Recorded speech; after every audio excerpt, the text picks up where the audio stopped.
출애굽한 이스라엘 자손들은 기적으로 이루어진 출애굽의 감격에 젖어 있었고 하루빨리 가나안에 들어가고 싶어 했습니다. 그러나 하나님은 그들을 시내산으로 인도하여 이곳에서 1년 동안 머물게 하셨습니다. 하나님은 이스라엘 자손들이 시내산에 머무는 동안 그들을 하나님의 백성으로 준비시키셨습니다. 하나님은 그들에게 하나님의 백성답게 살아가도록 각종 율법을 주셨습니다. 또한 그들의 삶의 중심적 역할을 할 성막을 건축하도록 하셨습니다. 하나님은 이스라엘 자손들을 곧바로 가나안에 들여보내지 않으시고 하나님의 명령을 따라 사는 준비와 훈련을 받도록 하셨습니다. 하나님은 왜 이렇게 하셔야만 했을까요? 만약 이런 과정 없이 가나안 땅에 들어간다면 그곳은 그들에게 복된 땅이 아니라 타락과 방종의 땅이 될 것이기 때문이었습니다. 하나님은 이스라엘이 시내 광야에 있을 때 각 지파별로 인구를 조사하도록 하셨습니다. 그 대상은 20세 이상으로 싸움에 나갈 만한 모든 자였습니다. 레위 지파를 제외한 각 지파에 계수된 자의 총계는 60만 3,550명이었습니다.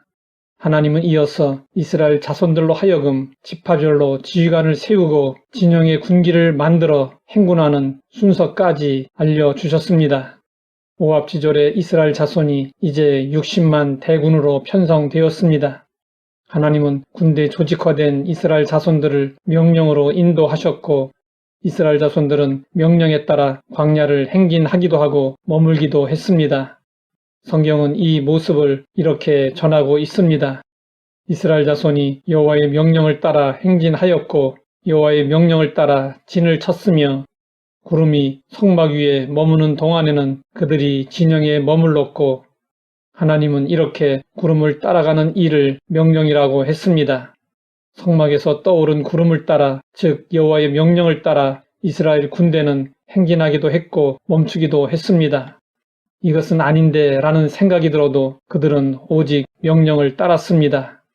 민수기 9장 15절부터 23절 사이에는 여호와의 명령을 따라 라는 말씀이 무려 7번이나 나오고 있습니다. 광야 행진을 하는 이스라엘 자손들이 갈등할 때마다 강조되는 것은 여호와의 명령이었습니다. 명령이라고 하면 우리는 거부감을 느낍니다. 하지만 이스라엘 자손들에게 명령은 그들을 힘들게 하는 것이 아니었습니다. 오히려 그들을 위하는 것이었습니다. 광야에서는 사람이 살 수 없습니다.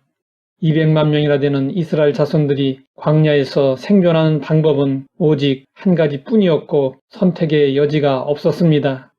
그것은 광야를 환하게 잘 아시는 하나님의 명령을 따르는 것이었습니다.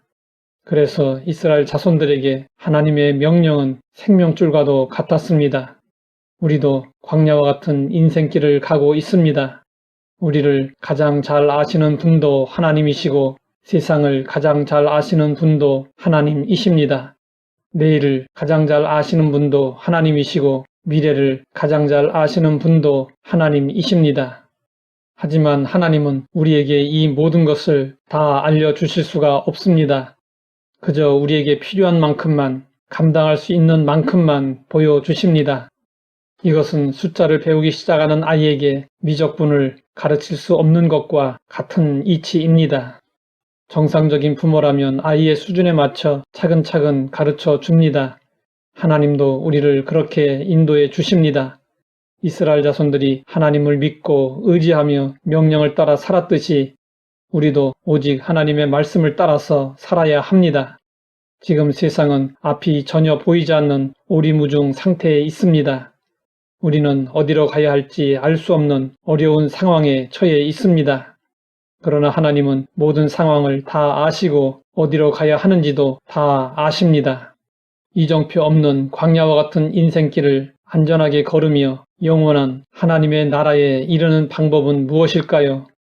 그 유일한 방법은 하나님의 명령을 따라 절대 순종으로 사는 것입니다. 구름기둥과 불기둥으로 인도하시던 하나님은 오늘 우리에게는 말씀과 성령으로 하나님의 뜻을 보여주시고 인도하십니다. 하나님이 가라고 하시면 가고 하나님이 서라고 하시면 서야 합니다.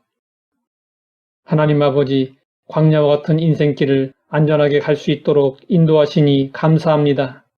오직 하나님의 명령을 따라 믿음으로 행하여 하나님이 약속하신 형통을 누리게 하옵소서. 예수님의 이름으로 기도드립니다.